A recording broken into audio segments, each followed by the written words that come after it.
Today's class will be studying one topic from alcohol's chapter. Usually alcohol के chapter में से what you get is mechanism.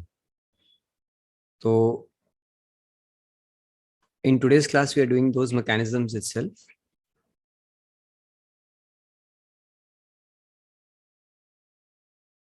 जो मैंने तुम्हें क्लास सीक्वेंस भेजा हुआ है, today will be according to that sequence it should be class 15.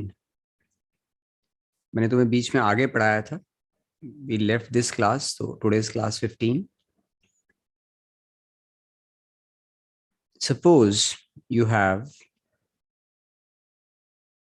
CH3 CH2 OH. Ethanol लिया आपने. अब इथेनॉल में तुम अगर कंसंट्रेटेड H2SO4 डालते हो at a temperature of 443 kelvin, ये वैल्यू तुमने याद करनी है. इसमें से वाटर निकल जाता है. मतलब यहां से OH गया, यहां से H गया. वाटर निकलने के लिए क्या टर्म होगा हमारे लिए? What do we call this? Dehydration. तुमने वाटर निकाला इसमें से, you will end up with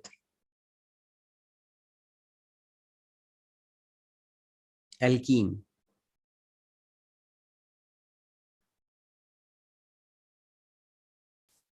तो इथेनॉल में से, let's call this as equation A. Ethanol में तुमने सल्फ्यूरिक एसिड डाला कंसंट्रेटेड 443 केल्विन पे, उसमें से वाटर निकलेगा, एल्कीन बन गया. अब अगर मैं सेम इथेनॉल लूं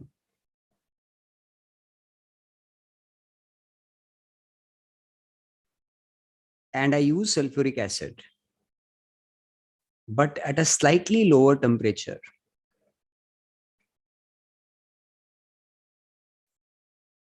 तो भी वाटर निकलता. Again it's dehydration. This time you keep the temperature of around 413 Kelvin. अब जो वाटर निकल रहा है वैसे निकल रहा है. यहां से OH जा रहा है, यहां से H जा रहा है.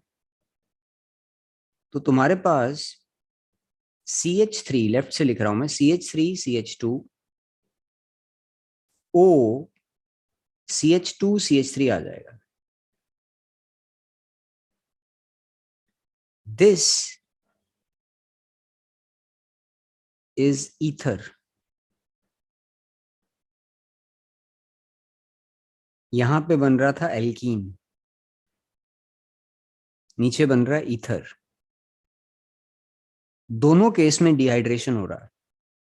तो अगर आपसे बोले dehydration of alcohol, then your answer is dehydration of alcohol can give you an alkene, it can also give you an ether. अब दोनों में से तुम्हारे हिसाब से किस केस में डिहाइड्रेशन ज्यादा हो रहा है? Can you answer? किस केस में डिहाइड्रेशन ज्यादा हो रहा है दोनों केसेस में से? दोनों में से वाटर निकल रहा है, किस केस में तुम्हें लग रहा है वाटर ज्यादा निकल रहा है? क्या आंसर होगा, ए या बी? बी. अरे तुम्हारा आंसर ए होगा. उसका रीजन क्या है? अगर यहाँ पे अल्कोहल के 100 मॉलिक्यूल हैं, हर मॉलिक्यूल एक वाटर दे रहा है, तो 100 वाटर निकलेंगे. यहाँ पे 2 मिल के एक वाटर निकाल रहे हैं, तो अगर अल्कोहल के 100 मॉलिक्यूल हैं तो सिर्फ 50 वाटर निकलेंगे. ए केस में ज्यादा डिहाइड्रेशन हो रहा है, इसीलिए तुम्हें टेम्परेचर ज्यादा चाहिए. बी केस में डिहाइड्रेशन कम हो रहा है, तो तुम्हें टेम्परेचर कम चाहिए. ये पूरे अल्कोहल के सबसे इंपॉर्टेंट 2 मैकेनिज्म है. आई कैन नॉट प्रिडिक्ट कि ऊपर वाला पेपर में आएगा या नीचे वाला आएगा, पर अल्कोहल ही एक ऐसा चैप्टर है जिसमें से मैकेनिज्म बोर्ड एग्जाम में आता है. ये दोनों का मैकेनिज्म तुम्हारे कोर्स में, दोनों का टाइटल सेम है. अब तुम क्लास का एक पेज चाहिए होगा, मैं एक, you may have to write 1.5 page. तो तुम टाइटल लिखो आज की क्लास का, डिहाइड्रेशन ऑफ अल्कोहल. ये आज की क्लास का टाइटल है. और इसके नीचे ये दोनों इक्वेशन बिल्कुल नीटली नोट कर लो. Dehydration of alcohol can give you alkene and dehydration of alcohol can also give you ether. अब हम दोनों के मैकेनिज्म पढ़ेंगे and we will realize what is the role of sulfuric acid, in which case more dehydration is occurring, how the reactions follow, ये reaction हो कैसे रहे दोनों, ठीक है। जल्दी से क्वेश्चन नोट कर लो। सर एक minute.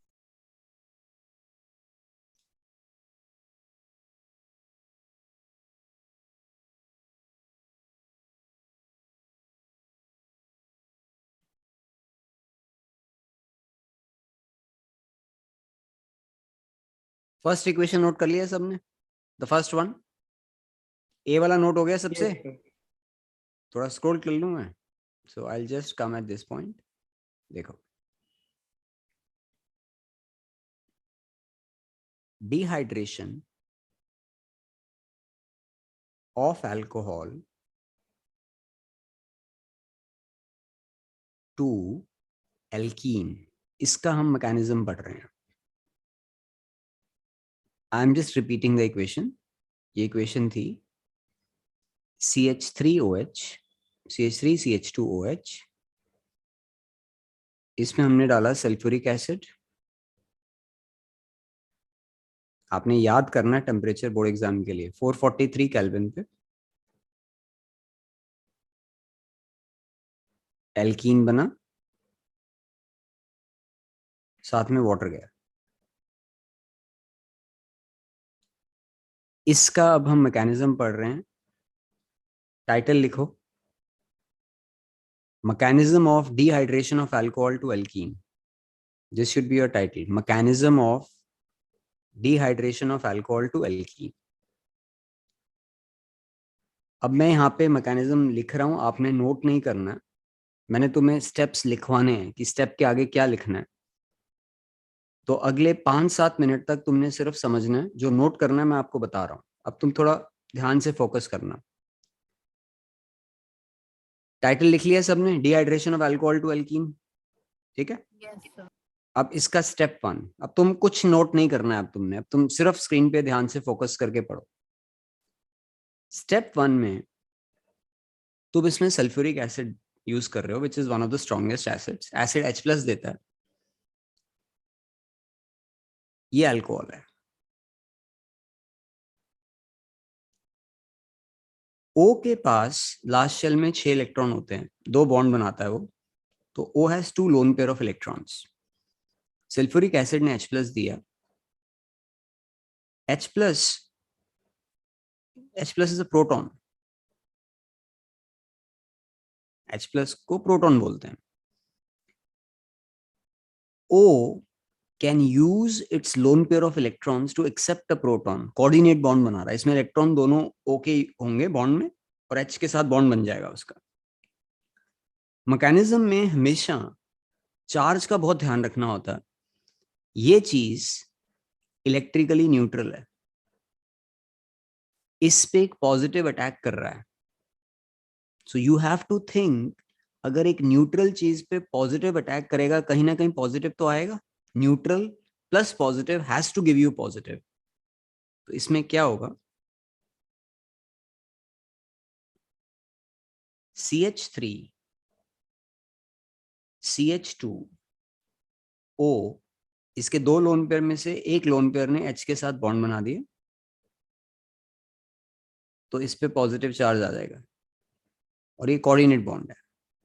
This is a coordinate bond. ये अल्कोहल है। अल्कोहल ने प्रोटॉन एक्सेप्ट किया, प्रोटॉन गेन किया, तो गेस करो प्रोडक्ट का क्या नाम होना चाहिए। दिमाग लगाओ, कॉमन सेंस है ये। What can you call this product? This is an alcohol which has accepted a proton. Can I call the product as protonated alcohol? Does it make sense? Protonated alcohol समझ आ रहा है? The alcohol which has accepted what? Proton, ठीक है। अब पूरे product table में सबसे इलेक्ट्रोनेगेटिव एलिमेंट कौन सा होता है पूरे प्रोडक्ट टेबल में? Fluorine. Fluorine is the most electronegative. Second most electronegative कौन सा होता है? ऑक्सीजन। इमेजिन करो, ये O पे अगर पॉजिटिव आ जाता है, ये O पे अगर पॉजिटिव आ जाएगा, ये कार्बन से इतने इलेक्ट्रॉन खींचेगा, which is a heterolytic fission. ये कार्बन से इलेक्ट्रॉन खींच के निकल जाएगा, वाटर निकल जाएगा यहाँ से। तो प्रोटोनेटेड अल्कोहल बनाने का पर्पस ही ये है कि CO बॉन्ड को हम वीक करके water is a very stable molecule. Earth पे 75% सरफेस पे वाटर क्यों है? क्योंकि वाटर एक बार बनता है तो टूटता नहीं, इतना स्टेबल मॉलिक्यूल है। It's a very easily, it's one of the molecules which leaves the system very easily. तो यहाँ पे ये बॉन्ड के दोनों इलेक्ट्रॉन ओ ले जाएगा और वाटर निकल जाएगा। ये सेकंड स्टेप है हमारा, ध्यान से देखना आप। सेकंड स्टेप, स्टेप 2, और मैं तुम्हें एक एक स्टेप लिखवा रहा हूं, just give me another 3-4 minutes. Second step में CH3 CH2 O,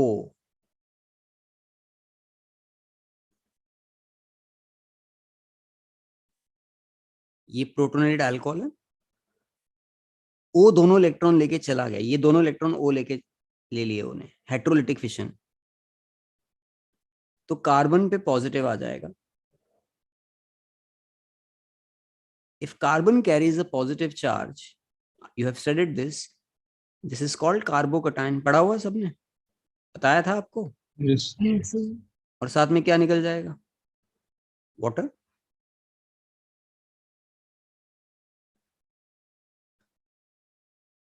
अल्कोहल से एल्कीन कैसे बना, उसमें सल्फ्यूरिक एसिड का क्या रोल है, हम ये पढ़ रहे हैं कि रिएक्शन हो कैसे रहा। तो स्टेप 1 में सल्फ्यूरिक एसिड ने प्रोटॉन दिया, जो चीज बन रही है उसको बोलते हैं प्रोटोनेटेड अल्कोहल। प्रोटोनेटेड अल्कोहल बनाने का पर्पस है कि अल्कोहल का CO बॉन्ड वीक हो जाए, और जैसे ही प्रोटोनेटेड अल्कोहल बना, वो CO बॉन्ड टूटा, वाटर गया, कार्बोकटायन बन गया। अब इस कार्बोकटायन को स्टेप 3 में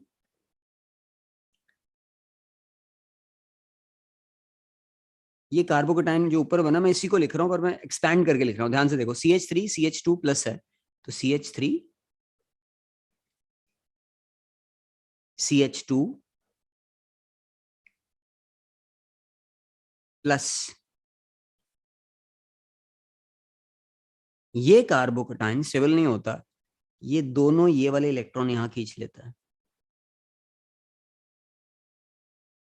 तो तुम्हारे पास कार्बन और हाइड्रोजन का बॉन्ड टूट जाएगा, you will end up with N alkene, और H+ चला गया। अब ध्यान से देखो, फर्स्ट स्टेप में H+ आया था, लास्ट स्टेप में H+ चला गया, तो वो कैटलिस्ट हो गया। सल्फ्यूरिक एसिड इसमें कैटलिस्ट है, it is not a reactant. It जितना सल्फ्यूरिक एसिड यूज करोगे एंड में उतना प्रोड्यूस हो जाएगा, उसमें यूज नहीं हो रहा उसका, वो सिर्फ प्रोसेस को करने में हेल्प कर रहा है। इस मैकेनिज्म का जो शॉर्टकट है,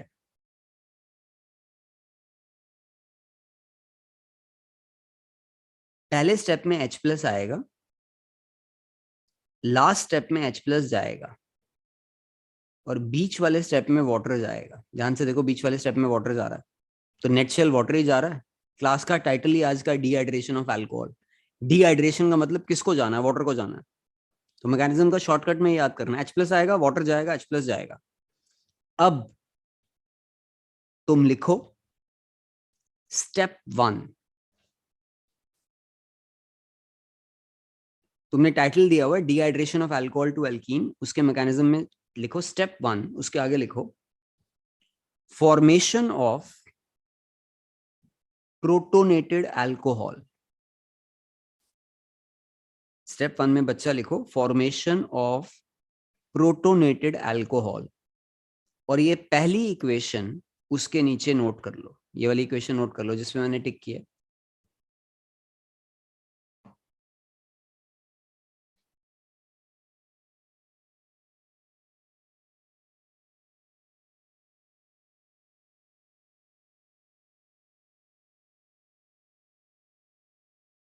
हो गई equation note?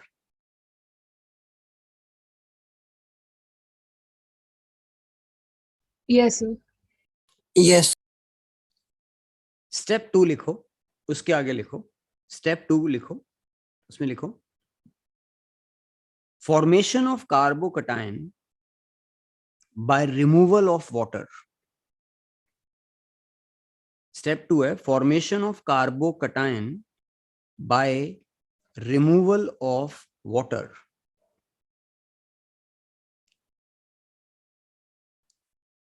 Second equation note कर लो, Note this equation.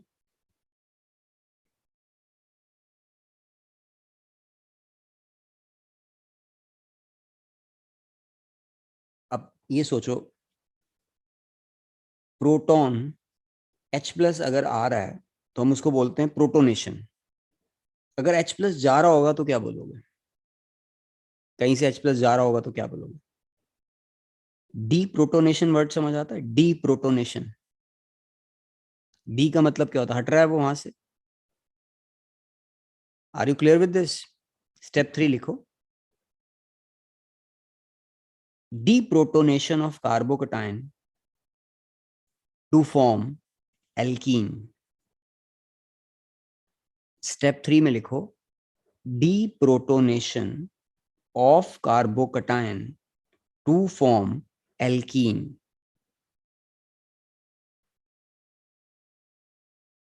और ये थर्ड इक्वेशन नोट कर लो।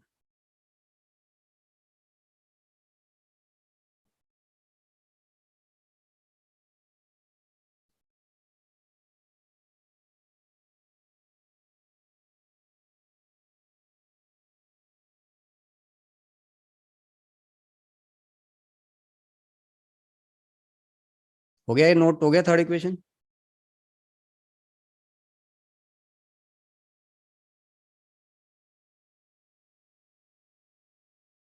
Yes, sir. All of you noted the third equation? Yes, sir. Yes. अब मुझे बताओ, are you able to relate this shortcut to step number 1, 2 and 3? समझ आ रहा है क्या हो रहा है? H प्लस आया, वाटर गया, H प्लस गया, इसमें रास्ते में कार्बोकेटाइन बन रहा है। जो कार्बोकेटाइन का स्टेबिलिटी ऑर्डर क्या होता है, किसी को आता है? याद है कार्बोकेटाइन का stability order? Tertiary, secondary, primary पढ़ाया था। इसके नीचे नोट लिखो, इसके नीचे नोट लिखो, ये इंपॉर्टेंट है। The ease of dehydration of alcohol to alkene follows the order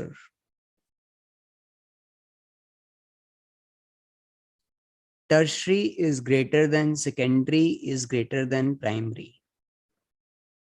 The ease of dehydration of alcohol to alkene follows the order। ये आया था बोर्ड एग्जाम में, ये आना चाहिए। ये ऑर्डर क्यों लिखा है हमने? Can anybody tell me why the ease of dehydration of alcohol as this sir order? क्योंकि आपने बताया था कि जैसे SN1 होता है तो कार्बोकेटाइन जैसे फॉर्म हो रहा है तो उसमें नहीं, ये ये SN1 ऑर्डर। नहीं है, पर ये SN1 नहीं है। दिस इज नॉट SN1, पर इसमें कार्बोकेटाइन बन रहा है। कार्बोकेटाइन का स्टेबिलिटी ऑर्डर क्या होता है? 3-2-1। तो इसका आंसर ठीक है। तुमने SN1 नहीं बोलना है, तुमने बोलना है due to formation of carbocation, due to formation of carbocation.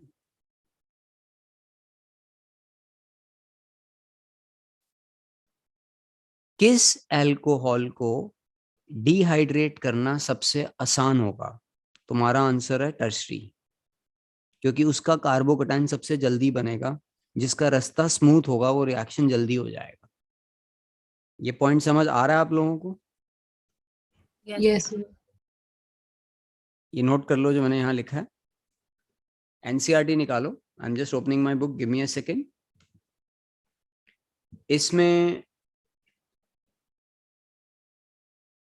Okay, I got it. तो शेयर हो रहा है एनसीईआरटी। 338 पेज है मेरी बुक में। अगर तुम्हारा लेटेस्ट एडिशन नहीं है तो 330 पेज हो सकता है। वहां पे टाइटल ये होना चाहिए, ये पार्ट ढूंढो कहीं पे। If you have a new book, the page number will be 338. If it is last year or last to last year's book, it will be 330 page. Reactions involving cleavage of carbon oxygen bond, ये title होना चाहिए। इसमें हम dehydration पढ़ रहे हैं। अब ये equation C2H5OH sulphuric acid 443 kelvin, ये इक्वेशन सबको समझ आती है? आ रही है सबको समझ equation? Yes, sir. Okay. Ethanol is a primary alcohol. अब प्राइमरी की जगह नेक्स्ट पेज पे उन्होंने सेकेंडरी अल्कोहल लिया। इस कार्बन के साथ 2 C लगे हैं, देखो दोनों तरफ। ये सेकेंडरी अल्कोहल है तो तुम्हें सल्फ्यूरिक एसिड नहीं चाहिए, उससे वीक एसिड फॉस्फोरिक एसिड से काम हो जाएगा 85%। जब तुम टर्शियरी अल्कोहल ले रहे हो तो 20% फॉस्फोरिक एसिड से काम हो जाता है 358 केल्विन पे। ये अभी मैंने आपको लिखवाया है, ये एनसीईआरटी में मार्क करो। Thus the relative ease of dehydration of alcohol follows the sequence tertiary is greater than secondary is greater than primary। इसका क्या रीजन है? Can anybody tell me now? Reason बोलो। इस मैकेनिज्म में रास्ते में क्या बनता है? Due to the formation of carbocation. Carbocation, और कार्बोकटाइन का जो स्टेबिलिटी ऑर्डर होता है तो रिएक्शन की ईज वही होगी ना। अब किस तरह एनसीईआरटी में मैकेनिज्म दिया है ये आपने इस पे मार्क करना है, वेरी इंपॉर्टेंट। लिखो इस पे, वेरी इंपॉर्टेंट। ये लाइन पढ़ो एक बार, जो उन्होंने एक्स्ट्रा लाइन यहाँ पे लिखी हुई है। Tertiary carbocations are more stable, therefore are easier to form than secondary and primary carbocation. Tertiary alcohols are the easiest to dehydrate। बिल्कुल क्लियर लिख रहे हैं वो। अब पहला स्टेप ये तुमने लिखा, अब formation of protonated alcohol. Do you all understand what is protonated alcohol? An alcohol which is accepted H+, that is called a protonated alcohol। उसका O का लोन पेयर H पे अटैक कर रहा है, ये बन गया प्रोटोनेट अल्कोहल। तुमने अभी फास्ट स्लो याद नहीं करना है, ठीक है। Second step, formation of carbocation by the removal of water लिखवाया मैंने तुम्हें। यहाँ पे लिख रहे हैं it is the slowest step, hence the rate determining step. ये हम काइनेटिक्स में पढ़ेंगे, that slowest step is the rate determining step. ये अभी याद नहीं करना है आपने, सिर्फ अभी याद करना है formation of carbocation by removal of water. Third step, formation of ethene by elimination of proton. मैंने तुम्हें लिखा है एलिमिनेशन ऑफ प्रोटॉन की जगह डीप्रोटोनेशन, एक ही बात है। डीप्रोटोनेशन का मतलब क्या जा रहा है वहां से? H+। So are you clear with these 3 steps of NCERT? Yes, sir. The objective of class is not only to explain you the mechanism, the objective is when the class ends, you should be able to memorize the mechanism। याद करना उसको, सबसे मुश्किल काम है chemistry का। क्या याद करना है? H+ आएगा, वाटर जाएगा और फिर H+ जाएगा, वो 3 स्टेप याद करने हैं। अब तुम में से कोई मुझे अगर एक्सप्लेन करे कि इस पूरे मैकेनिज्म में what is the role of sulphuric acid, बोलो। बोर्ड एग्जाम में 1 मार्क क्वेश्चन आ जाए, what is the role of sulphuric acid in this, can you tell me? Used as a catalyst। It is used as a catalyst। Can I say sulphuric acid is used to protonate the alcohol? Yes। Can I say that? Yes। Class के end में मैं तुम्हें answer लिखवाऊंगा उसका, ठीक है। अब let's come to the second reaction. ये पहला मैकेनिज्म था, इसमें 443 था, एल्कीन बन रहा है, ये हमने कर लिया। अब हम दूसरा मैकेनिज्म कर रहे हैं, इन दोनों में से एक मैकेनिज्म बोर्ड के पेपर में आएगा। दूसरा वाला मैकेनिज्म एक शेड इससे ज्यादा मुश्किल है। तो I will write the equation, तुम टाइटल लिखो, dehydration of alcohol to ether. The title will be part of the class dehydration of alcohol to ether। इसमें again I write the equation, 2 alcohol लेंगे आप, दोनों मिल के एक वाटर निकाल रहे हैं।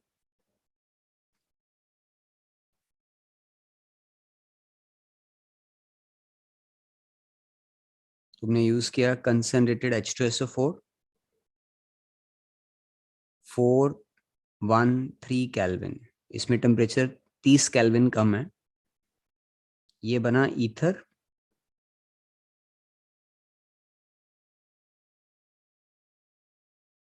आपने इक्वेशन नोट कर लिया है, आई एम जस्ट रीराइटिंग दिस, ये वाटर गया।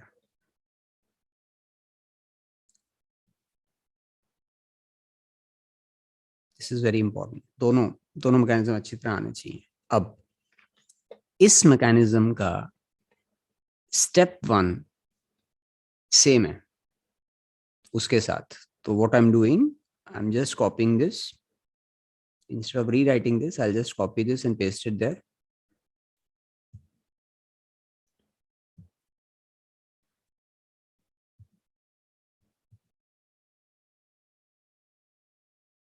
ये इसका स्टेप 1 है जो उसके साथ मैच होता है।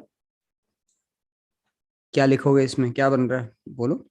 Formation of protonated alcohol. Protonated. Okay. अब एक चीज जो तुमने कॉमन सेंस से सोचनी है, पिछले वाले मैकेनिज्म में एक अल्कोहल एक वाटर दे रहा था, इसमें अल्कोहल कितने? 2। तो मैकेनिज्म में भी 2 अल्कोहल होंगे। अब हम यहाँ पे कम टेम्परेचर लेते हैं, यहाँ पे टेम्परेचर कम है, और प्रैक्टिकली जब तुम लैब में करोगे तो सल्फ्यूरिक एसिड भी तुम कम डालते हो ताकि सारे अल्कोहल प्रोटोनेट ना हो। अगर सारे अल्कोहल प्रोटोनेट हो गए तो प्रॉब्लम हो जाएगी, एल्कीन बन जाएगा। मैं टेम्परेचर कम रखता हूँ, सल्फ्यूरिक एसिड कम डालता हूँ, ताकि कुछ अल्कोहल नॉर्मल अल्कोहल रहे, वो प्रोटोनेट ना हो। अब सेकंड स्टेप क्या है इसका, मैं तुम्हें लिखवाऊंगा, तुम सिर्फ अब स्क्रीन पे ध्यान दो। स्टेप 2,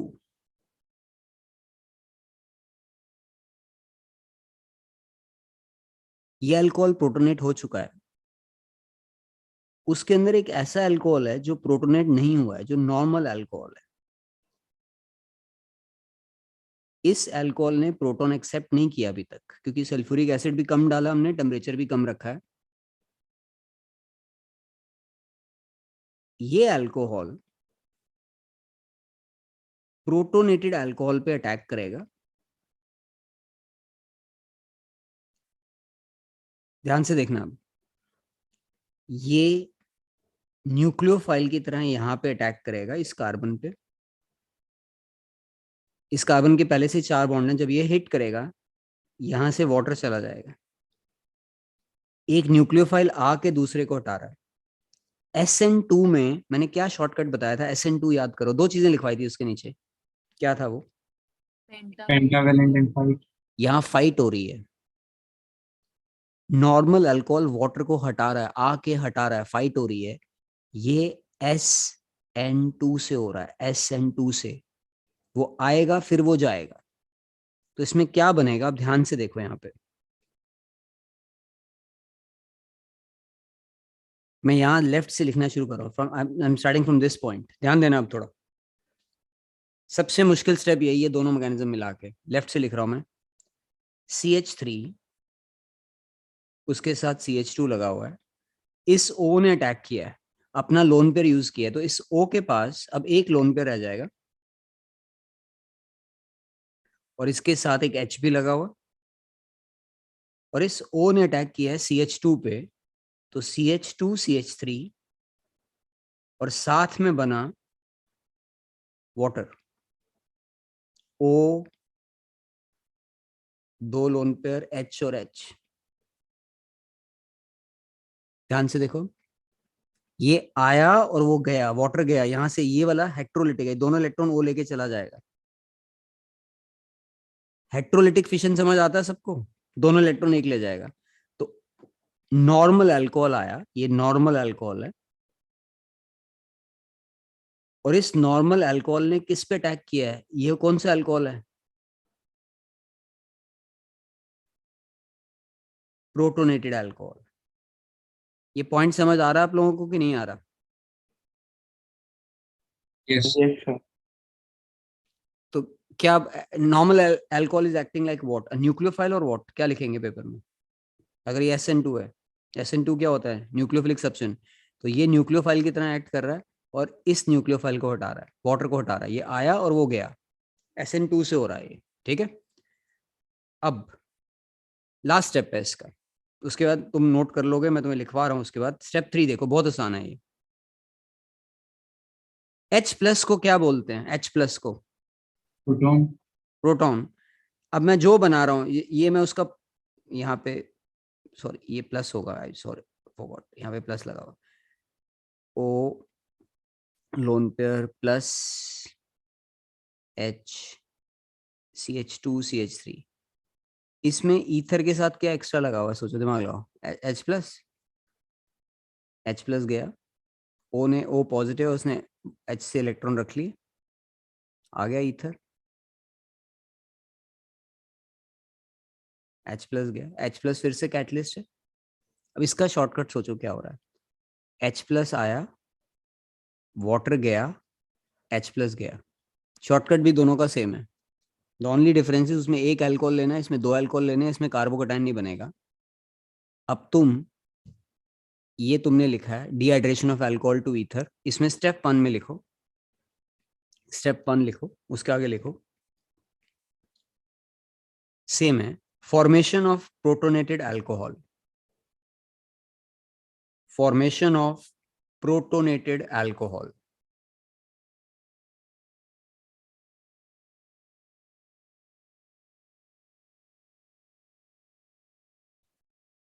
स्टेप 2, इक्वेशन लिख ली फर्स्ट स्टेप की? Just a second, sir. Step 1 is formation of protonated alcohol, उसका बच्चा ये वाला इक्वेशन लिख लो फर्स्ट स्टेप की। स्टेप 2 लिखो, स्टेप 2 ध्यान से लिखना बे। Step 2, nucleophilic attack, nucleophilic attack of normal alcohol, nucleophilic attack of normal alcohol on protonated alcohol, nucleophilic attack of normal alcohol on protonated alcohol। लिखा? इसके आगे ब्रैकेट में लिखो SN2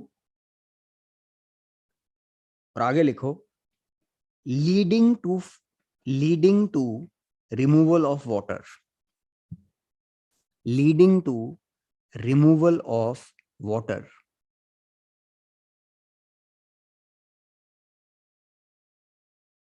Can anybody tell me what you have written?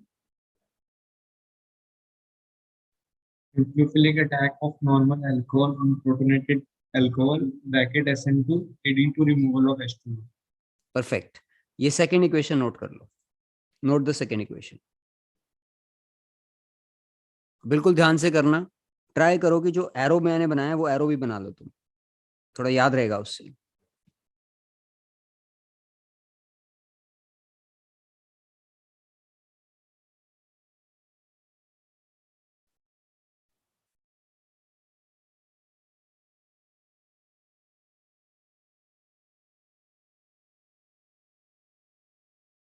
अब step 3 जो है उसका नाम कोई गैस कर सकता? बहुत आसान है, क्या जा रहा है? H+। क्या लिखेंगे? डीप्रोटोनेशन। स्टेप 2 नीटली नोट कर लो। स्टेप 3 में लिखो deprotonation leading to formation of ether, deprotonation leading to formation of ether. ये नोट कर लो third equation.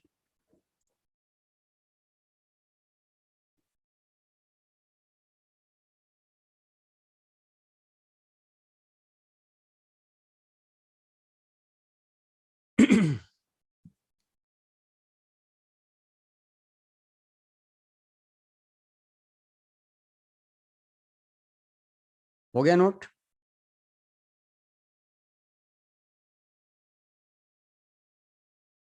Yes, sir. Yes, sir. अब ये अगर SN1 है, इसमें कोई कार्बोकेटाइन नहीं बन रहा, ध्यान से देखो, कार्बोकेटाइन कहीं फॉर्म नहीं हो रहा। ये SN2 तुमने लिखा हुआ है, दैट डजंट मीन कि ऊपर वाला SN1 है। ध्यान से देखो, अभी एक कंसेप्ट जो बच्चे गलती करते हैं, ये अभी लिखा है ये SN2 है, इसमें कार्बोकेटाइन बन रहा है पर इसमें कुछ आ नहीं रहा है, सब्स्टिट्यूशन नहीं हो रहा, सिर्फ जा ही जा रहा है। सो इट इज नॉट एक SN2 है तो दूसरा SN1 होगा, that is a whole problem. जैसे मैं बोलता हूँ ना सेकंड वाला SN2 है, बच्चे पहला वाला जूम करते हैं SN1 है, ये पहले वाले में यहां से OH जा रहा है और यहां से H जा रहा है, कुछ आ नहीं रहा, सब्स्टिट्यूशन नहीं हो रहा है। तुम फुटबॉल सोचो, फुटबॉल में सब्स्टिट्यूट प्लेयर होता है, 11 प्लेयर हैं, एक प्लेयर बाहर गया, दूसरा प्लेयर आया, सब्स्टिट्यूशन एक होता है एलिमिनेशन, रेफरी ने अगर रेड कार्ड दिखा दिया और प्लेयर बाहर हो गया, उसका सब्स्टिट्यूट नहीं भेज सकते वो, ये एलिमिनेशन है, इसमें कोई सब्स्टिट्यूशन नहीं हो रहा, सिर्फ वाटर जा रहा है, कुछ आ नहीं रहा है. So there are two competing reactions. The first one is elimination, लिखो इसको जहां पे इक्वेशन लिखी है, this is elimination, and the second one is SN2. It is not SN2 versus SN1, it is elimination versus SN2. This is what you need to understand, and lot of brilliant students make this mistake. नहीं, पहले वाले में ना carbocation बन रहा है, वो SN1 है, नहीं है वो SN1, उसमें कुछ सब्स्टिट्यूशन हो ही नहीं रहा है, जा रहा है सिर्फ, तो वो एलिमिनेशन है. सो A is elimination and B is SN2. अब मैं तुम्हें एनसीईआरटी से सेकंड वाला मैकेनिज्म बता रहा हूं, और हमने सिर्फ 2 और क्वेश्चन करने हैं. उसके बाद I will just discuss about the assignment. Discuss क्या असाइनमेंट तुम लोगों ने किया है? असाइनमेंट जो मैंने भेजा था, Yes, sir. किस Yes, किसने yes, किया है? sir. Just raise your hands. जिसने मुझे असाइनमेंट करके भेजा, जस्ट रेज योर हैंड्स. एक, हाउ मेनी पीपल? 4 पीपल, 5. अब संडे को रात को 10:10 पे क्लास है, क्योंकि कुछ बच्चों को असाइनमेंट में डाउट था कि वो 3 स्टेप्स में नहीं हो सकता है. आज की क्लास में डिस्कस कर रहे थे. संडे को मैं पूरा असाइनमेंट क्लास में डिस्कस करूंगा. It's a common class for all the students, and we will do 5 more conversions in the class. तो assignment will do on Sunday. तो संडे को इवनिंग, लेट इवनिंग है, 10:10 पे क्लास है, फ्री रखना अपना टाइम. अब एनसीईआरटी में देखो, पेज नंबर निकालो. अगर पुराना एडिशन है तो 337, अगर नया एडिशन है तो ये पेज है 345. ईदर 337 और 345. The title of the page should be bye dehydration of alcohol preparation of ethers. This should be the title of the page. निकाल लो इसको. अब तुम्हें ये स्प्लिट समझ आ रहा है जो यहाँ पे बना हुआ है, H2SO4 443 और H2SO4 413 में स्प्लिट समझ आ रहा है? Yes, sir. तुम मुझे बताओ, अगर ईथर बनाना है तो टेम्परेचर कम क्यों रखते हैं? Ether All alcohols don't get protonated. Very good answer. ताकि सारे अल्कोहल प्रोटोनेट ना हो. हमें एक नॉर्मल अल्कोहल चाहिए जो अटैक करे. एनसीईआरटी में ये 2 लाइनें मार्क करो, यहां तक मार्क करो. The formation of ether is a nucleophilic bimolecular reaction, bracket में लिखा है SN2, involving the attack of alcohol molecule on a protonated alcohol. ये लाइन समझ आती है सबको? नॉर्मल अल्कोहल किस पे अटैक कर रहा है? प्रोटोनेटेड अल्कोहल पे. अब उनको मैकेनिज्म ऐसे नहीं देना चाहिए, तुम्हें बोर्ड एग्जाम में ऐसे नहीं लिखना, हर लाइन को एक्सप्लेन करना है. स्टेप 1, स्टेप 2, स्टेप 3 ऐसे करके करना है, और एक एक लाइन लिखनी है. पर पहले में प्रोटोनेटेड अल्कोहल बना. Can you see this first step जहां मेरा कर्सर है? ठीक है. अब सेकंड स्टेप ध्यान से देखो, ये नॉर्मल अल्कोहल है, इसके O का लोन पेयर इस कार्बन पे अटैक कर रहा है और वाटर जा रहा है. ये एरोस समझ आ रहे हैं जो उन्होंने बनाने की कोशिश की है? Yes, sir. इस सेकंड स्टेप के साइड पे एनसीईआरटी में लिखो SN2. यहाँ पे लिखो जहां मेरा कर्सर है इस वक्त, यहाँ पे एनसीईआरटी में लिखो SN2. वो आ रहा है और वो जा रहा है, और ये जो प्रोडक्ट बन रहा है ये प्रोटोनेटेड ईथर है. प्रोटोनेटेड ईथर, इसमें से अगर प्रोटॉन निकाल दोगे तो ईथर आ जाएगा. वो थर्ड स्टेप में. थर्ड स्टेप बड़ा आसान है इसका. अब कार्बोकेटाइन नहीं बनना चाहिए इसमें, ये SN2 है.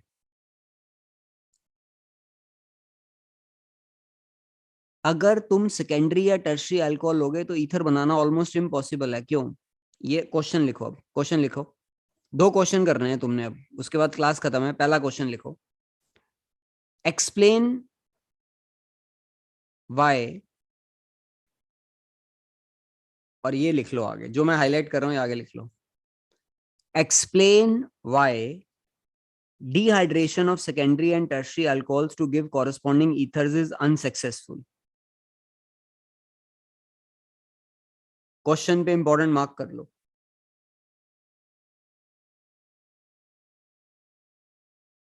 अगर सेकेंडरी या टर्शियरी अल्कोहल होगा फटाफट क्या बना देगा वो? Carbocation. कार्बोकैटायन बना देगा, तो एलिमिनेशन होना शुरू हो जाएगा। एलिमिनेशन मतलब एल्कीन बनना शुरू हो जाएगा। क्वेश्चन लिख लिया है सबने? लिखो आंसर, लिखवा रहा हूं मैं, लिखो answer.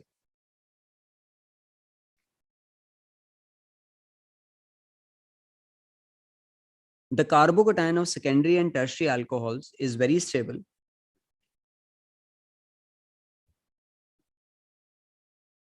The carbocation of secondary and tertiary alcohols is very stable. So it is formed very easily, and elimination happens instead of substitution.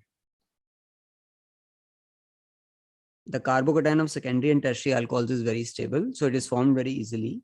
So elimination happens instead of substitution, and as a result, alkenes are formed. And as a result, alkenes are formed.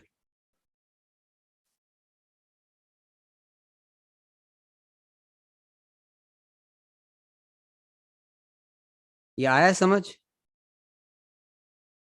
Yes, sir. Okay अब ये question NCERT में लिखा ही हुआ है, तुम्हें note करने की जरूरत नहीं है, एनसीईआरटी में इसका आंसर लिख लेना। Can you explain why bimolecular dehydration? Biomolecular dehydration का मतलब होता है SN2 not appropriate for preparation of ethyl methyl ether. तो इसका आंसर आप एनसीईआरटी में ही लिख लेना। वो क्या कहना चाह रहे हैं देखो इधर। तुम अगर ये फॉर्म कर रहे हो, ध्यान से देखो, अब तुमने अगर ये ईथर बनाना है, ये वाला, तुमने टेस्ट ट्यूब में कितने अल्कोहल लिए होंगे? एक ही अल्कोहल लिया होगा, दोनों सेम है, तो इसके पास ऑप्शन नहीं है, ये इसी पे अटैक करेगा, सिमेट्रिकल ईथर बन जाएगा। वो कह रहे हैं ये बताओ ये वाला ईथर बनाना मुश्किल क्यों है? अनसिमेट्रिकल ईथर बनाना मुश्किल क्यों है? तुम ये ईथर कैसे बनाओगे बताओ? टेस्ट ट्यूब में कौन से अल्कोहल डालोगे?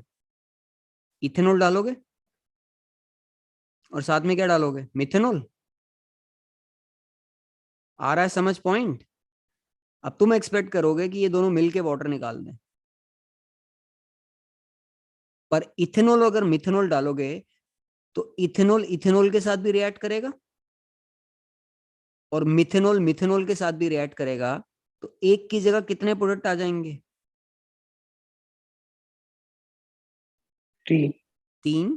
अरे वुड्स रिएक्शन था 11th में जो, उसी का वही वेरिएंट है। अब मिथेनॉल मिथेनॉल के साथ भी रिएक्ट कर रहा है, तो इसमें instead of 1 you will get 3 products. अगर तुम ये बनाने की कोशिश करोगे, you will have to take 2 different alcohols, ethanol and methanol. You want ethanol to react with methanol, but test tube में थोड़ा इथेनॉल को बोलोगे भाई साहब आपको मिथेनॉल के साथ रिएक्ट करना है। इथेनॉल इथेनॉल के साथ भी करेगा, मिथेनॉल मिथेनॉल के साथ भी रिएक्ट करेगा, तो एक की जगह 3 ईथर मिलेंगे तुम्हें, और इन तीनों का क्या मिलेगा? मिक्सचर। लिखो एनसीईआरटी में, लिखो आंसर। ये क्वेश्चन है तुम्हारे सामने जो हाईलाइटेड है, इसके आंसर आगे आंसर लिख लो, एनसीईआरटी में लिख लो।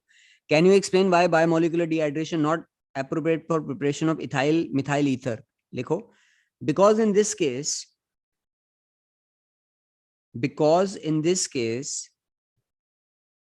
we will use two different alcohols. Because in this case we will use two different alcohols, so instead of one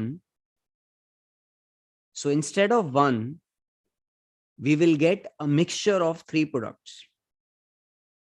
So instead of, because in this case we will have to use 2 different alcohols, so instead of 1 we will get a mixture of 3 ethers.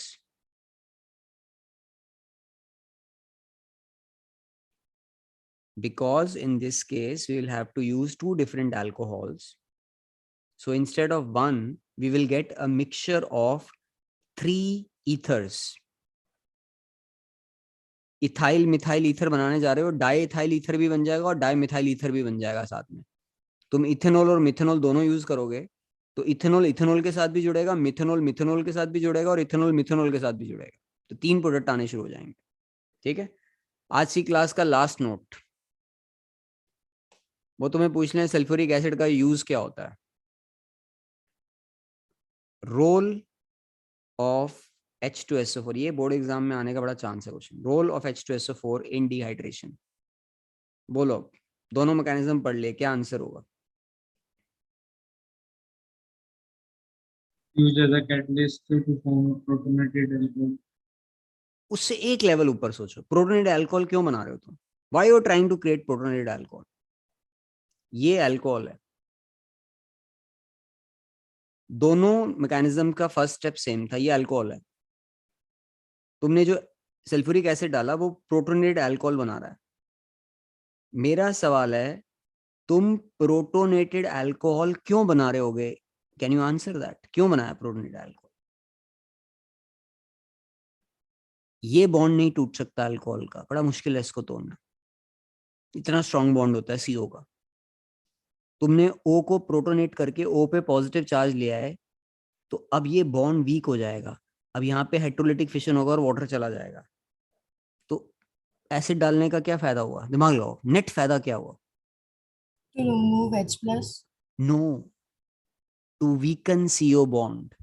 Role of sulphuric acid in dehydration. लिखो answer, लिखो answer, लिखो इसका question लिख लो ना। What is the role of sulphuric acid in dehydration? ये question बन गया, आंसर लिखो। It protonates alcohol. बच्चे सिर्फ यहां छोड़ देते हैं, इट प्रोटोनेट्स अल्कोहल ना। प्रोटोनेट क्यों किया है ये लिखना है। It protonate alcohols and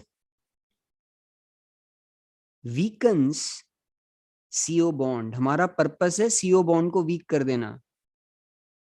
it protonates alcohols and weakens CO bond. आया आंसर समझ? Yes, sir. ठीक है, अब I'll just summarize the class. I'll just need 1 more minute, 60 seconds more. आज क्लास जल्दी खत्म हो रहा तुम लोगों का। अल्कोहल से अगर एल्कीन बनाना है, H प्लस आएगा, प्रोटोनेटेड अल्कोहल बनेगा, वाटर जाएगा, इस स्टेप में कार्बोकेटायन बनेगा। ये मेन स्टेप है। और थर्ड स्टेप में H प्लस जाएगा। अल्कोहल से अगर ईथर बनाना है तो भी शॉर्टकट सेम है, H प्लस आएगा, पहला स्टेप तो है ही सेम। सेकेंड स्टेप में एक नॉर्मल अल्कोहल प्रोटोनेटेड अल्कोहल पे अटैक करेगा, SN2 है ये सेकेंड स्टेप, इसमें भी वाटर जाएगा और थर्ड स्टेप में H प्लस जाएगा। अब दोनों में ध्यान से देखो डिफरेंस क्या है। इसमें सेकेंड स्टेप में कार्बोकेटायन बनेगा, इसका सेकेंड स्टेप SN2 है, that's it. Otherwise the mechanisms are identical. Are you clear with this? समझ आया आज की क्लास? Yes. अब इन दोनों में से एक मैकेनिज्म पक्का बोर्ड एग्जाम में आएगा। इसको याद करने का ये तरीका है, अगर क्लास समझ आई है, मैं तुम्हें शीट भेज रहा हूँ क्लास की, 2 बार बिना देखे मैकेनिज्म लिखो दोनों। That means total 4 mechanisms you right. गलती नहीं हो सकती बोर्ड के पेपर में, और ये पक्का आएगा पेपर में। दोनों में से कौन सा आएगा I can not predict, this is very important. अब ये वाले पेजेस तुम देख लेना, ये page 345, if you want to read this part you can do so. ये मैकेनिज्म मैंने तुम्हें एक्सप्लेन कर दिया। अब next class we are not studying alcohols.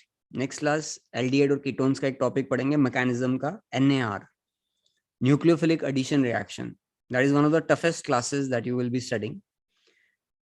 Don't miss the next class, very important class. That will be class 20, nucleophilic addition reactions.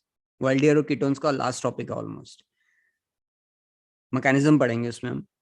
और Sunday को तुम लोगों का एक्स्ट्रा क्लास है जिसमें तुम्हारा असाइनमेंट सॉल्व करूंगा, ठीक है? अब तुम्हारा क्लास यहाँ खत्म है। किसी के कोई डाउट्स है? Anything you want to ask? बोलो राम। Actually, solutions का doubt था। बोलो। अच्छा एक सेकेंड, जिसका डाउट नहीं है यू कैन लीव। NCERT का क्वेश्चन 33। NCERT का क्वेश्चन 33। 33 क्वेश्चन पढ़ दे, मुझे ऐसे याद नहीं हुआ 33 क्या क्वेश्चन है। 19.5 gram of CH2FCOH is dissolved in 500 gram of water. Depression in the freezing तो point. मैंने वो क्वेश्चन सॉल्व किया हुआ ना उसमें, तो डिप्रेशन फ्रीजिंग पॉइंट दिया हुआ, तो डेल्टा TF से वेंट ऑफ निकाल ले, वेंट ऑफ से अल्फा निकाल ले, अल्फा से KA निकाल ले। Okay, sir. तुझे वेंट ऑफ समझ आया? वेंट ऑफ वाली क्लास देखी है तूने? Yes, sir. तो वेंट ऑफ फैक्टर से तू पुट करेगा delta T F equal to K F into W two upon M two into 1000 upon W one into I. सब कुछ पुट कर दे, आई आ जाएगा। आई की वैल्यू आती है 1.075, लिख ले 1.075 आएगा इस क्वेश्चन में। आई तेरा अल्फा निकालेगा वो आएगा 0.075 और के ए होता है C alpha square upon 1 minus alpha, उससे के ए की वैल्यू निकाल ले, डिसोसिएशन कांस्टेंट आ जाएगा। ठीक है, कर लियो। मैं तुझे सोल्यूशन के आंसर इसके भेज दूं, बैक क्वेश्चन के आंसर्स मैंने आज उसके भेजे थे, ऑर्गेनिक के भेजे थे। I send you, I just send you. ठीक है, चहक बोलो बच्चे। सर बेंजोनाइट्राइल को फिनोल में कैसे कन्वर्ट करेंगे? बेंजोनाइट्राइल का पार्शियल हाइड्रोलिसिस करके अमाइड बना के उससे एनालिन बना के, एनालिन से डायजोनियम, डायजोनियम से फिनोल।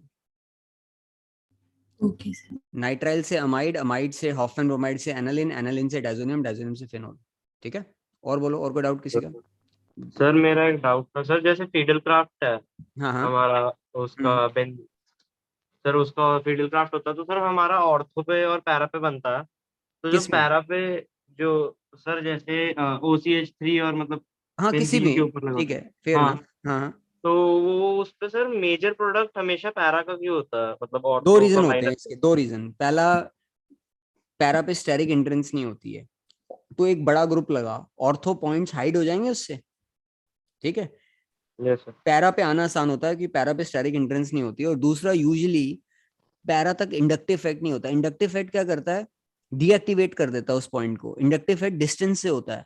तो अगर कोई ग्रुप लगा हुआ है जो कार्बन से इलेक्ट्रॉन खींच रहा है, सपोज क्लोरो लगा हुआ है, क्लोरो कार्बन से इलेक्ट्रॉन खींच रहा है, उसका माइनस आई इफेक्ट है, तो माइनस आई इफेक्ट ऑर्थो पे ज्यादा होगा ना, पैरा दूर हो जाएगा। आ रहा है पॉइंट समझ? Para is further away from the main point. जैसे suppose Tejas, you are there, कहाँ है तू? Yes sir, yes sir. हाँ, ये देख, यहाँ पे देख, मैं यहाँ पे बना रहा हूँ, स्क्रीन शेयर हो रहा है ना। देख, अब सपोज हाँ क्लोरोबेंजीन है, तूने इसमें फीडल क्राफ्ट किया, ये Cl यहाँ लगा हुआ है। Cl इलेक्ट्रॉन खींचता है तो रिंग को डीएक्टिवेट कर देता है। अब ये रिंग इसने इलेक्ट्रॉन खींचे, तो इसका इफेक्ट ऑर्थो पॉइंट्स पे ज्यादा होगा ना, इंडक्टिव डिस्टेंस से होता है। यहां तक पहुंचते पहुंचते इंडक्टिव इफेक्ट खत्म हो जाएगा। तो पैरा को दो एडवांटेज होते हैं। पहला, उसमें स्टेरिक एंट्रेंस नहीं होता, उस तक पहुंचना आसान है। यहां तक पहुंचना मुश्किल है, ये टकरा जाएगा, इसी से टकरा जाएगा, ऑर्थो ये हाइड कर रहा है ऐसे करके। दूसरा, इंडक्टिव इफेक्ट ऑर्थो को ज्यादा इफेक्ट करेगा, पैरा को इफेक्ट नहीं करेगा। ठीक है, दोनों पॉइंट लिख सकते हो आप। Yes, thank you. और कोई डाउट किसी का? ऑर्गेनिक की असाइनमेंट जो सर आपने भेजी थी उससे था, किससे? तो आपने लास्ट असाइनमेंट भेजी है। वो तो मैं बता ही रहा हूँ ना, संडे को करेंगे। सर एक्चुअली बस ये पूछना था कि सर 11th का रिएक्शन यूज कर सकते हैं उसमें? हाँ हाँ, फीडल क्राफ्ट, वुड्स, ये सारे तुम्हारे कोर्स में है। तो सर एक्चुअली लास्ट जो आपने प्रोपेनॉल टू ब्यूटेन बोला था उसमें सर कि CH3 CH2 पे Br आता है, तो सर उसकी रिडक्शन करके Zn के साथ तो एल्केन बना सकते हैं।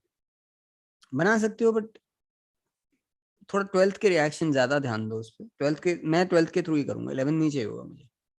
ठीक है, होगा, that will be done. Sir ether का स्टेप 3 में हेडिंग क्या है? सॉरी, ईथर के फर्स्ट स्टेप का हेडिंग सेम है, formation of protonated alcohol. Formation ether की स्टेप सेम है ना, स्टेप 3 की। ईथर का भी फर्स्ट स्टेप सेम है, formation of protonated alcohol. Second step है nucleophilic attack of normal alcohol on protonated alcohol. ठीक है, और सर थर्ड स्टेप की भी बता दो। Deprotonation, deprotonation.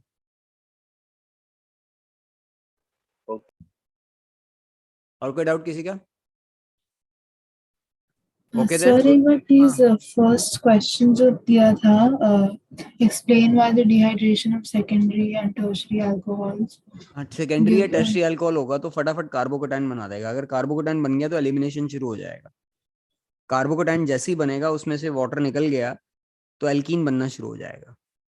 तो सेकेंडरी या टर्शियरी अल्कोहल को डिहाइड्रेट करके आप ईथर नहीं बना सकते, क्योंकि वो फटाफट कार्बोकेटाइन बना देंगे अपना। और जैसे ही उनका कार्बोकेटाइन बनेगा, the end product will be an alkene, it will not be an ether.